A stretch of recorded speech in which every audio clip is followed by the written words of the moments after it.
প্রিয় দ্বাদশ শ্রেণীর ছাত্রছাত্রী, আমার চ্যানেলে স্বাগতম। আজকে আমি আলোচনা করছি টেস্ট এক্সামিনেশন 2024 পলিটিক্যাল সায়েন্সের প্রশ্নপত্র নিয়ে। অর্থাৎ আজকে তোমাদের রাষ্ট্রবিজ্ঞানের প্রশ্ন আমার হাতে চলে এসেছে। তো চলো তোমরা দেখে নাও কী ধরনের গুরুত্বপূর্ণ প্রশ্নগুলো রয়েছে। প্রথমে দেখো, তোমাদের 24টি এমসিকিউ দেওয়া হয়েছে। বিকল্প উত্তরগুলির মধ্যে থেকে সঠিক উত্তরটি বেছে নিয়ে লেখো। প্রথমে দেখো, ঠান্ডা লড়াই শব্দটি প্রথম প্রয়োগ করেন।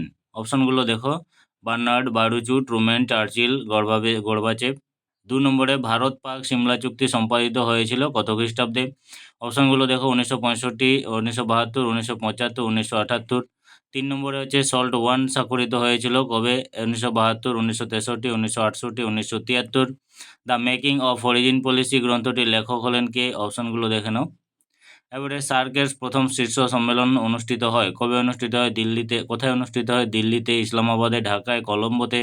6 নম্বর প্রশ্ন, সুনিশ্চিতভাবে নির্ধারিত জাতীয় স্বার্থসমূহ সম্পর্কে সুবিন্যস্ত বিবৃতি হলো পররাষ্ট্র নীতি। বলেছেন কে? বলেছেন, অপশনগুলো দেখো, এ এইচ হার্টম্যান, বি তে জোসেফ ফ্রাঙ্কলে, সি তে জে কি হলস্টি, আর ডি হচ্ছে সিবি ক্রাফট।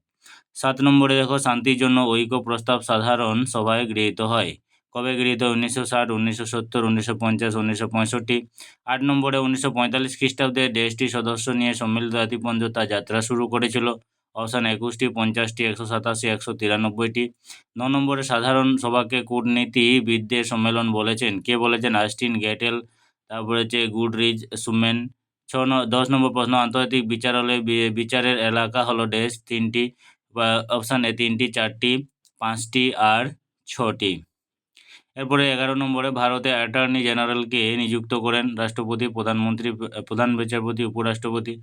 12 নম্বরে, রাজ্যপালকে সোনার খাঁচায় বন্দি পাখি বলেছেন কে? বলেছেন নেহেরু, পায়েলি, সরোজিনী নাইডু, রবীন্দ্রনাথ ঠাকুর। 13 নম্বর প্রশ্ন, রাষ্ট্রপতি কর্তৃক লোকসভা কতজন সদস্য মনোনীত হতে পারেন? অপশনগুলো দেখো, 2, 3, 4 আর 5 জন ডিতে। আর 16 নম্বর প্রশ্ন, রাজ্যসভায় সভাপতিত্ব করেন কে? সভাপতিত্ব করেন? অপশনগুলো দেখো, রাষ্ট্রপতি, উপরাষ্ট্রপতি, স্পিকার, প্রধানমন্ত্রী। 15 নম্বরে, ভারতের সুপ্রিম কোর্ট পৃথিবীর যে কোনো সুপ্রিম কোর্ট অপেক্ষা শক্তিশালী। বক্তা কে? এ কে আয়ার, পি এন ভগবতী, ডি ডি বসু, বি আর আম্বেদকর।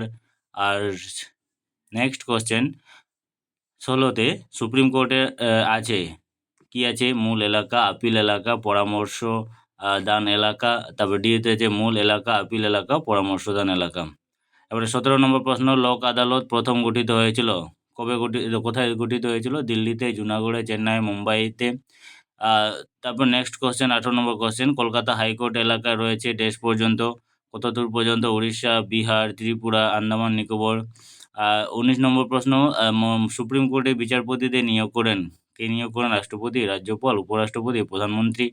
20 নম্বর প্রশ্ন, হাইকোর্টে বিচারপতি অবসর গ্রহণের বয়স হলো 65, 60, 62, 70 বছর। আর 21 নম্বর প্রশ্ন, কলকাতা কর্পোরেশন ওয়ার্ড সংখ্যা হলো ড্যাশ কটি? 144টি, 44টি, 140টি, 135টি, 139টি।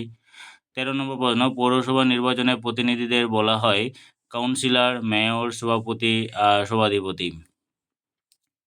23 নম্বর প্রশ্ন, জেলা পরিষদের প্রশাসনিক প্রধান হলেন কে?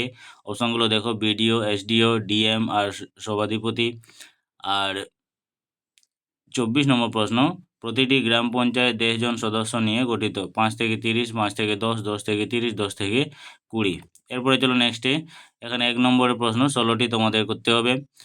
নিম্নলিখিত প্রশ্নগুলি সংক্ষেপে উত্তর দাও। বিকল্প প্রশ্ন কিছু দেওয়া আছে অথবা করে। প্রথমে দেখো, 1 নম্বরে, জোট নিরপেক্ষ মতাদর্শ কোন ভারতীয় রাষ্ট্রনেতার মস্তিষ্ক প্রস্তুত? অথবা পোটসডাম সম্মেলন যোগদানকারী যে কোনো 2 জন নেতার নাম লেখো। 2 সাপটা এর পুরো কথাটি কি? অথবা NIEO কথাটি পূর্ণরূপ কি? 3 নম্বরে, কিউবা সংকট কবে দেখা দেয়? 4 নম্বরে, পঞ্চশীল নীতি কে প্রথম ঘোষণা করেছিলেন? অথবা যে কোনো একটি পঞ্চশীল নীতি উল্লেখ করো। 5 নম্বরে, পররাষ্ট্র নীতির দূরপাল্লার লক্ষ্য কাকে বলে? 6 নম্বরে, কোন প্রধানমন্ত্রী ভারতের পূর্বে তাকাও নীতির রূপকার? 7 নম্বরে, আন্তর্জাতিক আদালত কোথায় অবস্থিত? অথবা আন্তর্জাতিক ও সামাজিক পরিষদ কতজন সদস্য নিয়ে গঠিত? এরপরে 8 নম্বরে, বিগ 5 বা পঞ্চ প্রধান কাদের বলা হয়? 9 নম্বরে, ভেটো ক্ষমতা বলতে কী বোঝো? 10 নম্বরে সম্মিলিত জাতিপুঞ্জের সংবিধানের নাম কি? অথবা জাতিপুঞ্জের 193তম সদস্য রাষ্ট্রটির নাম কি? 11 নম্বরে ভারতের উপরাষ্ট্রপতি কিভাবে নির্বাচিত হন? আর তোমার হচ্ছে 12 নম্বরে ভারতের প্রধানমন্ত্রীর যে কোনো দুটি ক্ষমতা উল্লেখ করো, অথবা রাজ্যপাল পদে একটি যোগ্যতা লেখো। 13 নম্বর প্রশ্ন, ভারতীয় বিচার ব্যবস্থার যে কোনো একটি বৈশিষ্ট্য উল্লেখ করো, অথবা বিচার বিভাগীয় অতি সক্রিয়তা বলতে কী বোঝায়? এবার নেক্সট 14 নম্বর প্রশ্ন, পরমাদেশ কথার অর্থ কী? 15তে ব্লক স্তরে পঞ্চায়েত ব্যবস্থার নাম কি? অথবা ন্যায় পঞ্চায়েতে বলতে কী বোঝো? তারপর নেক্সট হচ্ছে 16 নম্বর প্রশ্ন, ওয়ার্ড কমিটি কি? এরপরে নিম্নলিখিত প্রশ্নগুলো উত্তর দাও। 8 মার্কে 5টি করতে হবে। বিকল্প প্রশ্ন অথবা দিয়ে আছে। 1 নম্বরে ক্ষমতা কাকে বলে? ক্ষমতার মূল উপাদানগুলি সংক্ষেপে ব্যাখ্যা করো।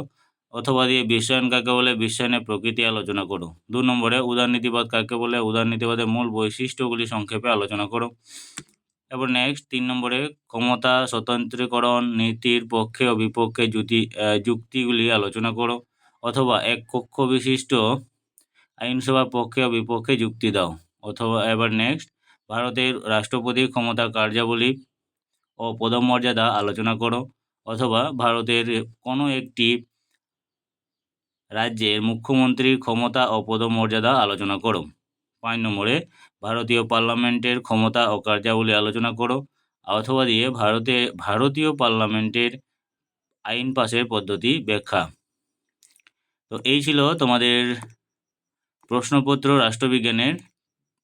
তোমরা অবশ্যই দেখে নাও তোমাদের কোন স্কুলে এই প্রশ্নপত্রটি পড়েছে। যদি পড়ে থাকে তাহলে অবশ্যই তোমরা এখান থেকে বেশ কিছু কোশ্চেন পেয়ে যাবে। আজকের মতো এটুকুই, ধন্যবাদ। আবার দেখা হবে নেক্সট ভিডিওতে।